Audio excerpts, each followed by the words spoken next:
going. It's doing a good burnout.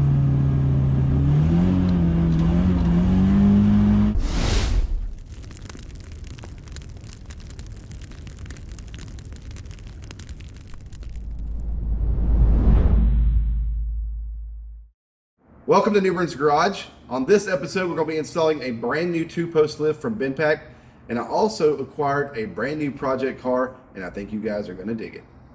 Also, if you're not already subscribed to the channel, please do that now because we have a ton of projects coming up this year that I'm really excited about, and you don't want to miss out. We have everything from Tri-5s to ramp trucks to C50s and projects that I just acquired that's right around the corner here that you don't want to miss. So tap that subscribe button, and we really appreciate it.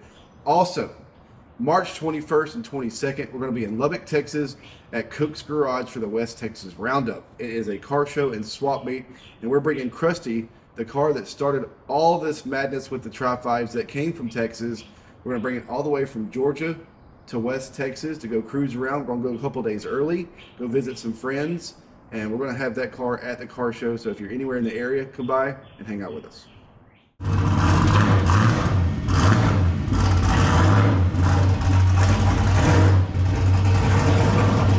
Here's the new lift. I've had it stored on the back of my C50 for about a year. Back when I was employed, I ordered 3 of these lifts. I got the 12,000 pound 2-post for heavy stuff.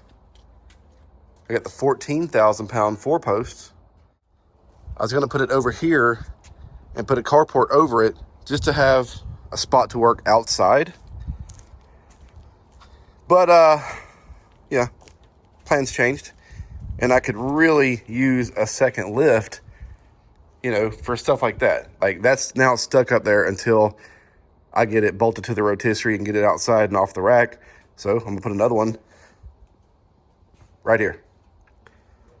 So my buddy Brandon's on his way to give me a hand to get it unloaded, and then we'll throw it up.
Do you have brakes now?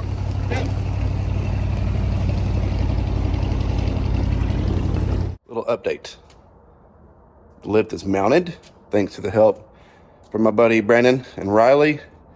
So now all that's left is to put the safety cable for the locks in there, put the arms on it, adjust it, make sure the cables are even, fill it full of fluid, and test it out. So the majority of the hard work that requires 2 people is done. So now I can finish this thing up, and we'll bring the Mustang in here and lift it up.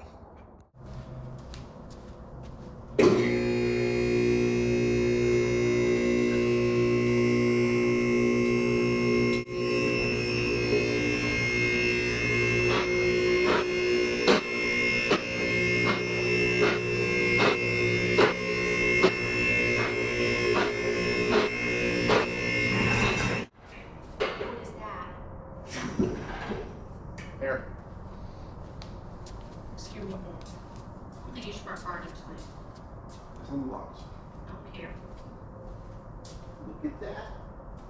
Just like that, we got another parking spot.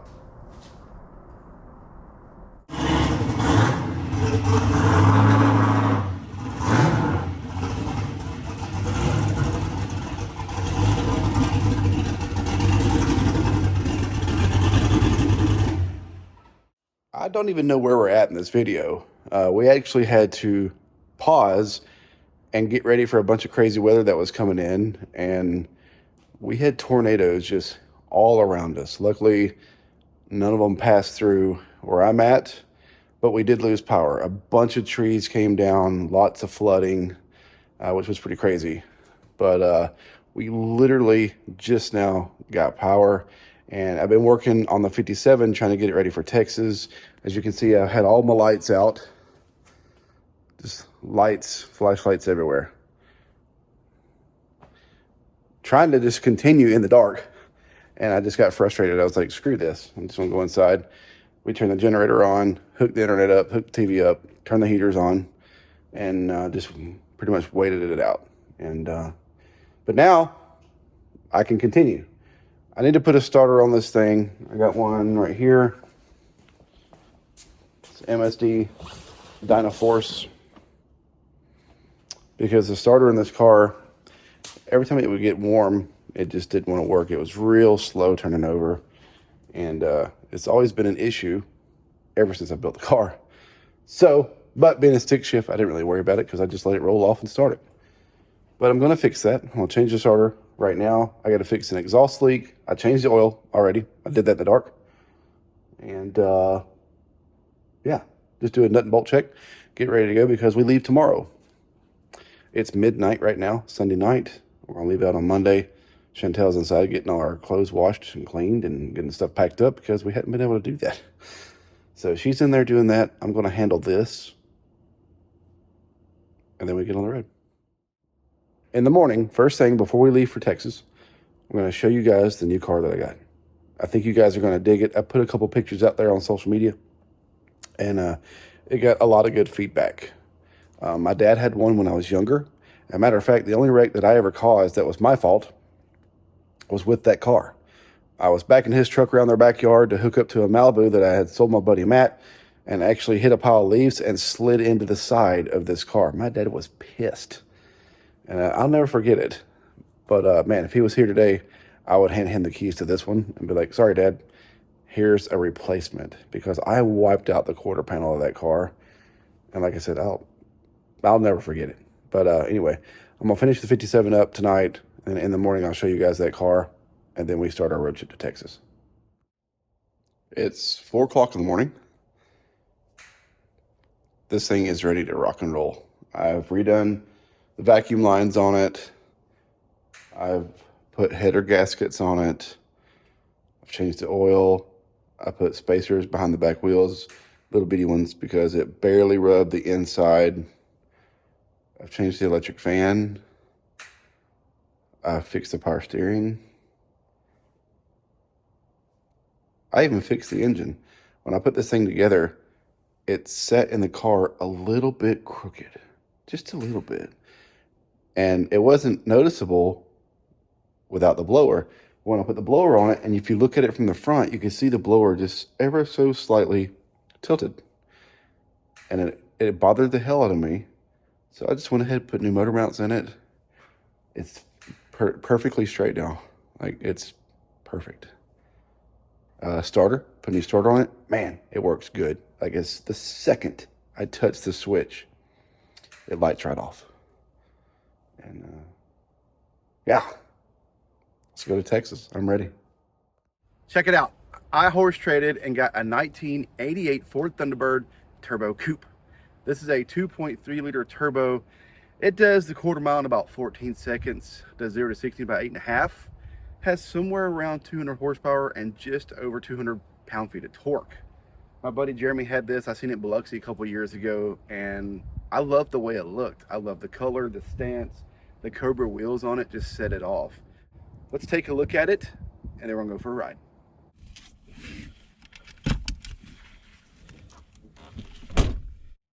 The first thing I noticed about this car is all the electronics and gadgets in here. It is straight from the 80s. And like right here, the power antenna up and down. I didn't even know that. Does that work? No. Fuel, regular or premium. I put premium in it, so I'm gonna put that on premium. Ride, auto, firm, sweet. There's just so many switches. Like the radio stereo system is completely adjustable. I doubt any of it works, but we're about to go test drive it and figure out how fast this thing actually is.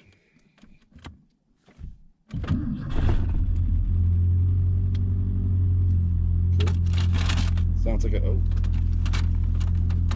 The dash needs a little TLC, pretty sure.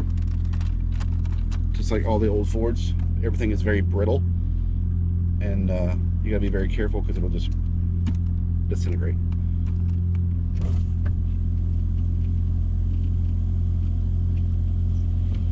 Alright, that's a good sign. Our power door locks are on the sides over here on the door, but everything else is controlled right here. So my mom had 2 or 3 Thunderbirds when I was growing up. I think she had like an 83, 84. If you watched our show Faster with Finnegan, we had a white 85 or an 86, I believe it was. That's the body style she had, which was right before this one. So, and hers had the 302 small block Fords in them. So let's see how it compares to the 4-cylinder turbo.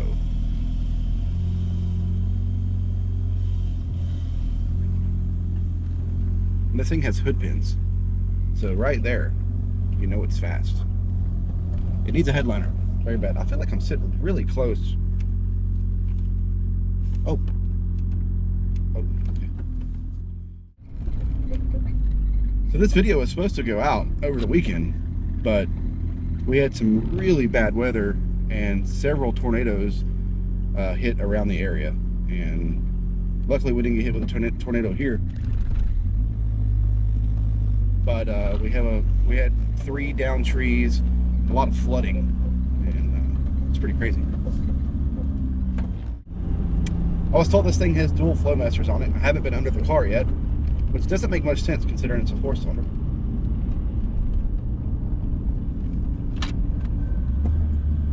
It shifts good. Another weird thing I noticed is like the pedals are really close together. When I hit the brake and the clutch, I'm tapping the other pedal. Holy crap, look at that tow truck.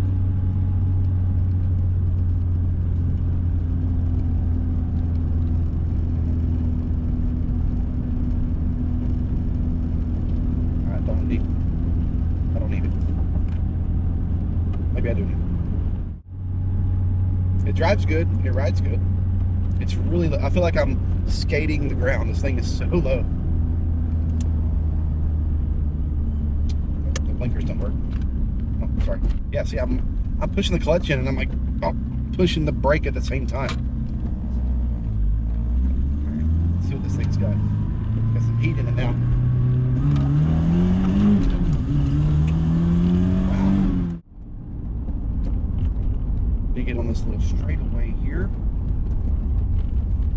It's not a long straightaway. He said there's a new one of these in the back somewhere. It's got a turbo with the back floorboard. Alright, here we go.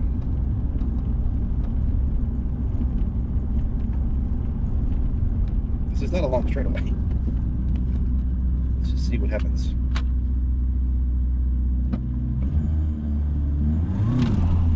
A little burn up.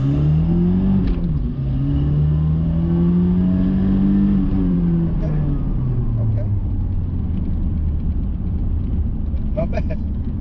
Not bad for a 4-cylinder. No, it's idling high.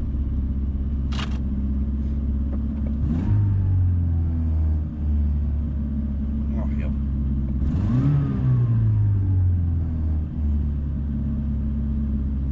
Great. Now it's idling at 2,200 RPM.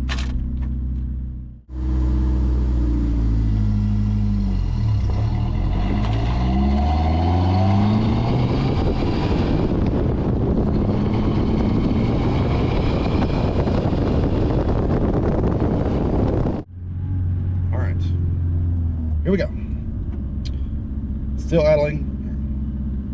Let's see what this baby's got. Oh my God.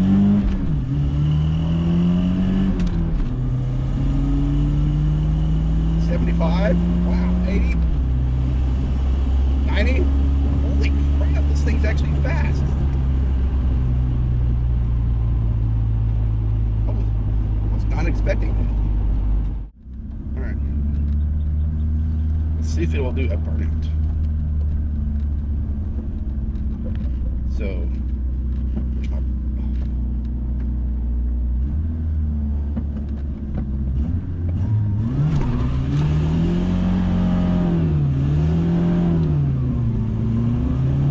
Oh my God, it's doing a good burnout.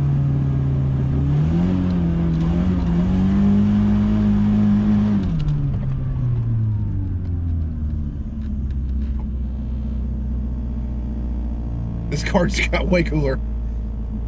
Oh my God. I liked this car before I drove it, but I really like it now. I did not expect it to pull that hard, and I damn sure didn't expect it to do a burnout. So now I'm super excited to mod this thing. For those of you out there that have these cars and have worked on them, what are some things we can do, you know, like little things that make big changes? Like, I don't know anything about them. So comment, I will read every comment because this thing's gonna be on the channel here soon. Let's work on it. Let's see what we can do. I'd love to take it to a drag strip to see what it will run because, you know, according to the internet, they run 14 seconds in the quarter mile. Let's go see how true that is, and then we'll try and mod it to see if we can make it faster. I feel like that show's been done before. Anyway, thank you guys for watching. We'll catch you next time.